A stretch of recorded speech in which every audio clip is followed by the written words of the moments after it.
사도신경 8번째 시간입니다. 나는 전능하신 아버지 하나님 천지의 창조주를 믿습니다. 나는 그의 유일하신 아들 우리 주 예수 그리스도를 믿습니다.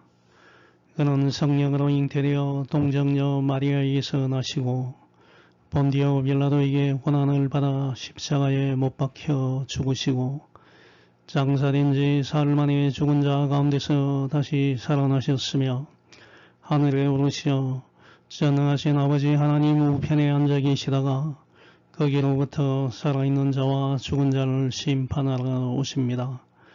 나는 성령을 믿으며 거룩한 공교회와 성도의 교제와 죄를 용서받는 것과 몸의 부활과 영생을 믿습니다. 아멘. 사도신경은 삼위일체 하나님에 대한 신앙 고백입니다. 사도신경의 8번째 조항부터 마지막 12번째 조항까지는 성령 하나님에 대하여 고백하고 있습니다. 나는 성령을 믿으며 거룩한 공교회와 성도의 교제와 죄를 용서받는 것과 몸의 부활과 영생을 믿습니다. 아멘. 오늘은 사도신경의 10번째 조항인 죄를 용서받는 것을 믿습니다를 살펴보겠습니다.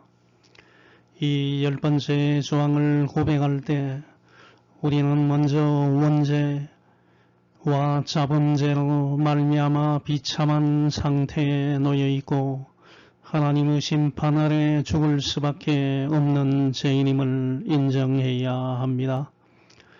또한 죽어 마땅한 우리를 구원하시기 위하여 성자 하나님께서 성부 하나님께 완전한 순종을 드리셨고 십자가에서 죽으셨으며 사흘 만에 부활하셨음을 기억해야 합니다. 성령 하나님께서 우리로 하여금 성자 예수 그리스도를 믿게 하시고 그 믿음을 통하여 우리의 모든 죄를 용서하시며 하나님 앞에서 의롭다 하심을 얻게 하셨음을 믿고 고백해야 합니다. 하나님께서 사람을 처음 창조하셨을 때 사람은 죄가 없는 상태로 창조되었습니다. 사람은 하나님의 형상을 따라 창조되었습니다.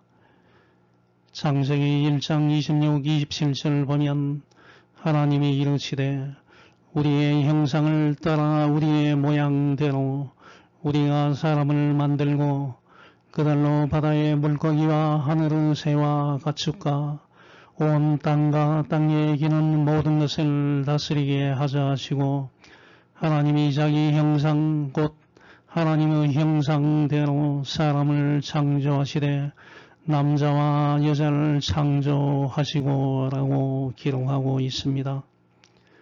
사람은 하나님의 형상을 따라 참된 지식과 의와 거룩 가운데 창조되었기 때문에 죄가 없고 의로운 상태에 있었습니다.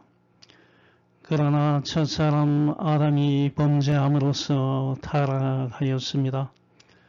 그 결과 죄와 사망이 모든 인간에게 이르게 되었고 인간은 죄와 비참의 상태에 놓이게 되었습니다. 로마서 5장 12절 보면 한 사람으로 말미암아 죄가 세상에 들어오고 죄로 말미암아 사망이 들어왔나니 이와 같이 모든 사람이 죄를 지었으므로 사망이 모든 사람에게 이르렀느니라 라고 말씀하고 있습니다.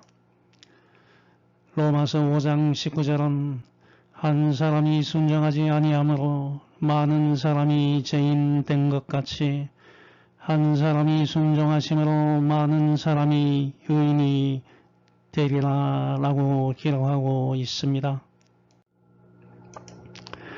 이와 같이 인간은 스스로 하나님을 기쁘시게 하는 참된 선을 행할 수 없게 되었으며 지성과 의지와 감정을 포함한 전 인격이 죄로 인하여 부패하게 되었습니다. 로마서 1장 21절은 이러한 인간의 상태를 설명하며 하나님을 알되 하나님을 영화롭게도 아니하며 감사하지도 아니하고 오히려 그 생각이 허망하여지며 미련한 마음이 어두워졌다고 말씀하고 있습니다. 그렇다면 죄는 무엇입니까? 죄는 완전하시고 거룩하시며 공의로우신 하나님의 거룩하신 뜻과 율법에 조금이라도 일치하지 않거나 이를 거스리는 모든 생각과 마음과 말과 행위를 의미합니다. 근본적으로 죄는 하나님께 대한 대적과 반역이며 하나님을 사랑하기보다 자신을 중심에 두는 상태입니다. 다시 말하면 죄는 하나님으로부터 떠나는 것이며 하나님께 반대되는 것이고 하나님보다 자신을 더 사랑하는 것입니다. 웨스트민스터 소유 예리문답 제14문은 죄가 무엇입니까? 라는 질문에 대하여 죄는 하나님의 법에 조금이라도 일치하지 않거나 이를 어기는 것입니다. 라고 답하고 있습니다. 웨스트민스터 대요리문답 제24문은 죄는 사람을 어떠한 상태에 이르게 하였는가? 라는 질문에 대하여 죄는 인류를 죄와 비참의 상태에 이르게 하였습니다. 라고 설명하고 있습니다. 성경은 죄에 대하여 분명하게 말씀합니다. 야고보서 4장 17절은 선을 행할 줄 알고도 행하지 아니하면 죄니라 라고 말씀하고 있습니다. 요한일서 3장 4절은 죄를 짓는 자마다 불법을 행하나니 죄는 불법이라 라고 말하고 있습니다. 일반적으로 죄는 원죄와 자범죄로 구분할 수 있습니다. 원죄는 인간의 시조인 아담의 범죄로 인하여 모든 인간에게 전가된 죄의 상태를 말하며 인간 본성 전체를 타락시킨 근원적 상태입니다. 이러한 원죄의 상태에서 인간은 지속적으로 죄를 행하게 되며 그 실제적 행위가 자범죄입니다. 원죄와 자범죄는 모두 하나님의 율법을 범하는 것입니다. 인간을 하나님과의 관계가 단절된 상태로 이끕니다. 그 결과 인간은 전적으로 타락하여 하나님을 향한 선을 추구할 능력을 상실하고 하나님의 진노와 심판 아래 놓이게 됩니다. 그 최종적인 결과는 죽음에 이르게 되며 이것은 육체적인 죽음뿐 아니라 하나님과의 영원한 분리를 포함합니다. 로마서 6장 23절은 죄의 삭은 사망이요 하나님의 은사는 그리스도 예수 우리 주 안에 있는 영생이니라 라고 선언하고 있습니다. 이러한 죄의 결과는 사도신경의 11번째 조항인 몸의 부활과 12번째 조항인 영생 고백과 밀접하게 연결됩니다. 왜냐하면 죄로 인하여 참음에 이른 인간이 예수 그리스도 안에서 제3을 받을 때 부활의 소망과 영생의 참 약속에 참여하게 되기 때문입니다. 그러므로 제3을 고백하기 위해서는 먼저 내 자신이 죄인임을 깨닫는 것이 전제되어야 합니다. 죄의 결과가 사망이라는 사실을 인식하는 것이 중요합니다. 죄의 심각성을 깨닫지 못한다면 제3의 은혜 역시 절실하게 받아들이기 어렵습니다. 이러한 죄의 인식은 인간의 지성이나 의지만 가지고서는 가능한 것이 아닙니다. 하나님의 말씀과 성령의 역사로 말미암아 이루어집니다. 그러므로 죄를 깨닫게 하시고 회개로 인도하시는 분은 성령이시며 동시에 제3을 적용하시는 분도 성령이십니다.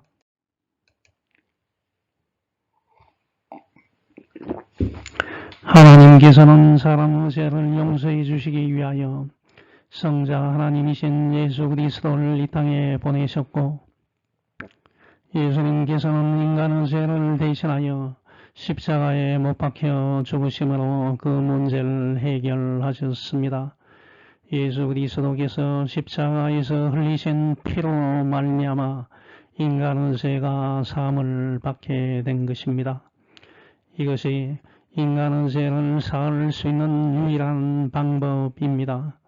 저와 여러분이 죄 사함을 받는 것은 어떤 인간의 공로나 행위 때문이 아닙니다. 오직 예수 그리스도의 십자가 죽으심 때문입니다. 산속에 들어가 100일 기도한다고 해결되는 것이 아니며 많은 돈과 재산을 드린다고 해결되는 것도 아닙니다. 공부를 많이 하여 박사가 된다고 해결되는 것도 아니고 자선사업을 많이 한다고 해서 얻을 수 있는 것도 아닙니다. 오직 예수 그리스도의 십자가 죽으심을 믿고 그분을 구주로 영접할 때만 제사함이 이루어집니다. 이것을 우리는 분명히 알아야 합니다. 예수 그리스도의 십자가 죽음으로 인하여 인간이 제사함을 받았다는 사실은 성경이 분명히 증언하고 있습니다. 에베소서 1장 7절, 우리는 하나님의 풍성하신 은혜를 따라 그리스도 안에서 그분의 피로 제사함을 받고 구원을 얻었습니다. 라고 말하고 있습니다. 골로새서 1장 14절, 우리는 이 아들이 피 흘린 대가로 자유를 얻고 죄를 용서받았습니다. 라고 선언합니다. 히브리서 9장 22절, 율법에 의하면 거의 모든 것이 다 피로써 깨끗하게 되며 피 흘림이 없으면 죄의 용서도 없습니다. 라고 말하고 있습니다. 베드로전서 2장 24절, 그리스도께서 몸소 우리 죄를 지시고 십자가에 달려 죽으심으로 우리는 죄에 대하여 죽고 의를 위해 살 수 있게 되었습니다. 그분이 매맞고 상처를 입으심으로 여러분이 낫게 된 것입니다. 라고 증언하고 있습니다. 그러므로 죄사함은 인간의 공로가 아닙니다. 전적으로 예수 그리스도의 십자가 대속적 죽음에 근거한 하나님의 은혜입니다. 성령 하나님께서는 성자 하나님이신 예수 그리스도께서 이루신 완전한 순종과 속죄의 공로를 인간에게 적용하심으로써 죄사함의 은혜에 참여하게 하십니다. 성령께서는 인간의 마음에 역사하시고 내주하셔서 죄를 깨닫게 하시며 구원에 이르는 믿음을 갖게 하십니다. 성령께서는 하나님의 말씀을 사용하여 역사하십니다. 말씀을 통하여 인간으로 하여금 자신의 죄와 비참함을 깨닫게 하시고 어두워진 마음을 밝히셔서 자신의 죄를 인식하게 하십니다. 또한 인간의 강팍하고 패역하고 딱딱한 마음을 제거하시고 부드러운 마음을 주셔서 예수 그리스도만이 죄를 용서하시고 구원하시는 유일하신 분이심을 믿게 하십니다.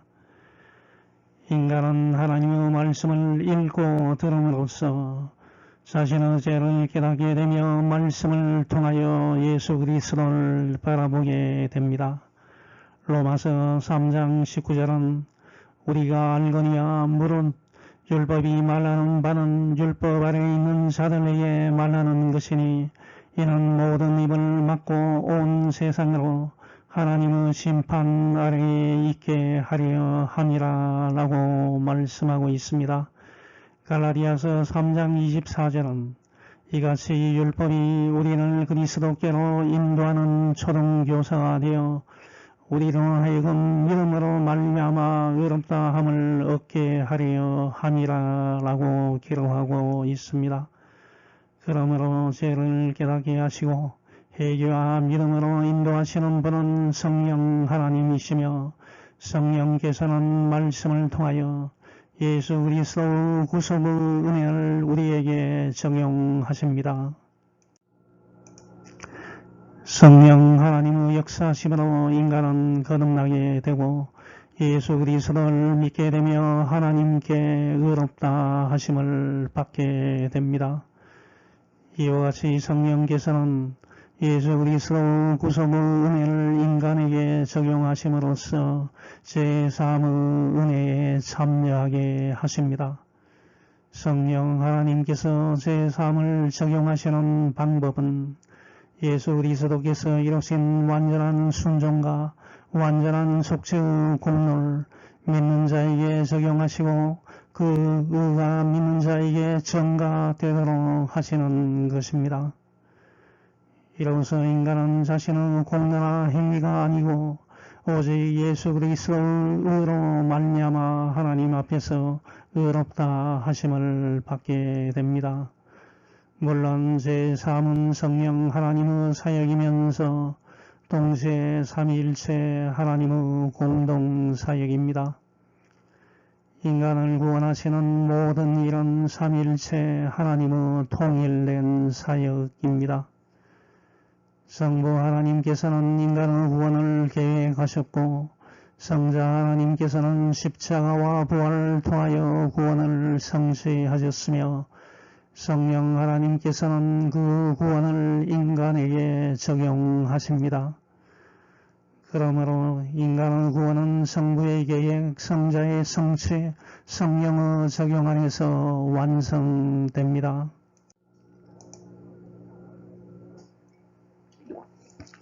사도신경 8번째 조항에서 나는 성령을 믿습니다 라고 고백한 이후에 9번째 조항에서는 거룩한 공교회와 성도의 교제를 믿습니다 라고 고백하고 이어서 10번째 조항에서는 죄를 용서받는 것을 고백합니다.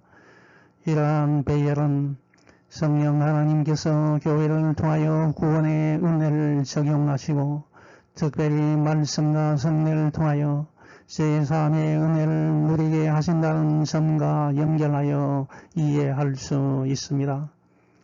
인간이 자신의 죄를 깨닫고 회개하는 것은 교회 안에서 선포되는 하나님의 말씀과 그 말씀과 함께 역사하시는 성령의 사역을 통하여 가능합니다. 요한복음 20장 21절에서 23절을 보면 부활하신 예수님께서 제자들에게 말씀하셨습니다. 너희에게 평강이 있을지어다. 아버지께서 나를 보내신 것 같이 나도 너희를 보내노라 라고 말씀하신 후 제자들에게 숨을 내쉬며 성령을 받으라. 너희가 누구의 죄든지 사하면 사하여질 것이요 누구의 죄든지 그대로 두면 그대로 있으리라 라고 말씀하셨습니다. 즉 부활하신 예수님은 제자들에게 성령을 주시고 복음 선포의 사명을 맡기셨습니다. 제3은혜에 참여하기 위해서는 먼저 내 자신의 죄를 깨닫고 하나님 앞에 회개하며 예수 그리스도를 믿어야 합니다. 회개는 단순히 후회하거나 감정적으로 슬퍼하는 것이 아닙니다. 내 자신의 죄를 인정하고 하나님께로 돌이키는 것입니다. 시편 32장 5절은 내가 이르길 내 허물을 여호와께 자복하리라 하고 주께 내 죄를 알고 내 죄악을 숨기지 아니하였더니 곧 주께서 내 죄악을 사하셨나이다 라고 말하고 있습니다. 요한일서 1장 9절은 만일 우리가 우리 죄를 자백하면 그는 미쁘시고 의로우사 우리 죄를 사하시며 우리를 모든 불의에서 깨끗하게 하실 것이요 라고 말씀하고 있습니다. 누구든지 예수 그리스도를 믿음으로 의롭다 하심을 받으며 그리스도 안에서 제3의 은혜를 누리게 됩니다. 예수 그리스도의 속죄는 완전함으로 믿는 자의 죄는 온전히 용서받습니다. 그러나 이 땅을 살아가는 동안 제 번성과 부패의 흔적은 여전히 남아있기 때문에 성도는 날마다 자신의 죄를 돌아보고 회개하며 믿음 안에서 살아가야 합니다. 이것은 다시 구원을 얻기 위함이 아닙니다. 하나님과의 교제를 회복하고 성화의 삶을 살아가기 위함입니다. 성경은 회개와 제3의 관계를 분명히 선포하고 있습니다. 사도행전 2장 38절 보면 시몬 베드로는 너희가 회개하여 각각 예수 그리스도의 이름으로 세례를 받고 제3을 받으라.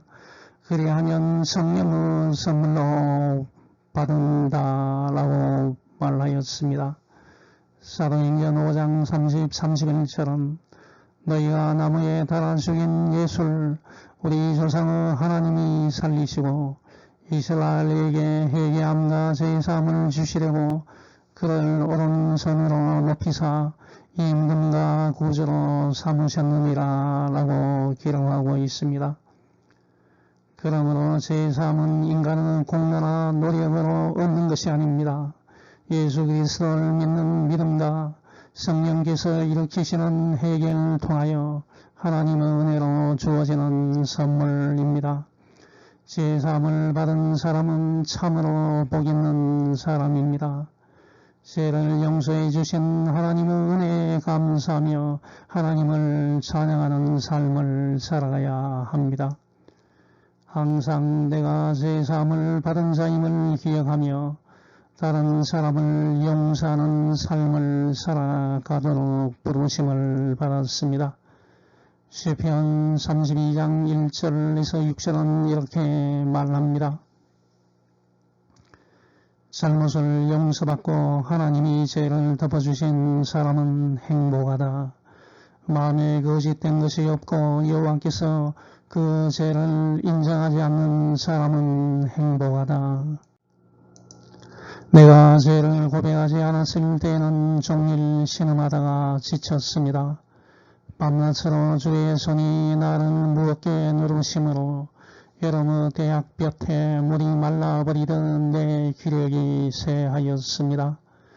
내가 내 죄를 고백하기로 결심하고 내 잘못과 죄를 숨김없이 다 털어놓았더니 주께서 나의 모든 죄를 용서해 주셨습니다. 그러므로 모든 경건한 사람들이 주를 만날 수 있을 때 주께 기도할 것입니다. 한란의 홍수가 밀어닥칠지라도 그들에게 미치지 못할 것입니다. 라고 기록하고 있습니다. 다윗은 죄를 숨길 때는 고통 가운데 있었지만 하나님 앞에 죄를 자백하고 용서를 받았을 때 참된 자유와 복됨을 누리게 되었습니다. 제사함은 단순히 형벌을 면하는 것이 아닙니다. 하나님과의 관계가 회복되고 기쁨과 평안을 누리는 은혜입니다. 그러므로 제사함을 받은 성도는 하나님의 은혜에 감사하며 살아야 하고 자신이 받은 용서를 기억하면서 다른 사람을 용서하며 살아가야 합니다. 이것이 제사함을 받은 사람이 마땅히 나타내어야 할 삶의 열매입니다. 이제 결론을 맺습니다. 사도신경의 10번째 조항인 나는 죄를 용서받는 것을 믿습니다. 라는 고백은 단순히 하나님께서 죄를 용서해 주신다는 사실을 인정하는 것이 아닙니다. 이것은 나 자신이 하나님 앞에 죄인임을 고백하고 오직 예수 그리스도의 십자가의 공로로만 죄사함을 받을 수 있음을 믿는 신앙 고백입니다. 제사함은 인간의 선행이나 공로, 종교의 열심으로 얻는 것이 아닙니다. 삼위일체 하나님의 은혜로 주어지는 것입니다. 성령께서는 말씀을 통하여 우리의 죄를 깨닫게 하시고 회개와 믿음으로 인도하셔서 예수 그리스도 안에서 제3의 은혜를 누리게 하십니다. 그러므로 우리는 오늘도 사도신경을 고백할 때마다 나는 죄를 용서받는 것을 믿습니다. 라는 고백 속에 담긴 하나님의 크신 은혜에 감사하며 하나님을 찬양하고 제사함을 받은 자답게 내 자신이 받은 용서를 기억하고 다른 사람을 용서하며 살아가야 합니다. 이것이 제사함을 받은 성도가 살아가야 할 삶이며 하나님께 영광을 돌리는 삶입니다. 아멘. 하늘에 계신 하나님 아버지 감사합니다. 이제 7월 첫 주일을 맞이했습니다. 항상 건강하고 창의적이고 미래지향적인 생각을 하며 생활할 수 있게 주님 도와주시옵소서. 사도신경의 10번째 조항인 나는 죄를 용서받는 것을 믿습니다를 고백하면서 나는 하나님 앞에서 죄인임을 고백하고 오직 예수 그리스도의 십자가 공로만은 너로 제사함을 받을 수 있음을 믿는 신앙을 갖게 해 주시옵소서. 모든 말씀 예수님 이름으로 기도합니다. 아멘.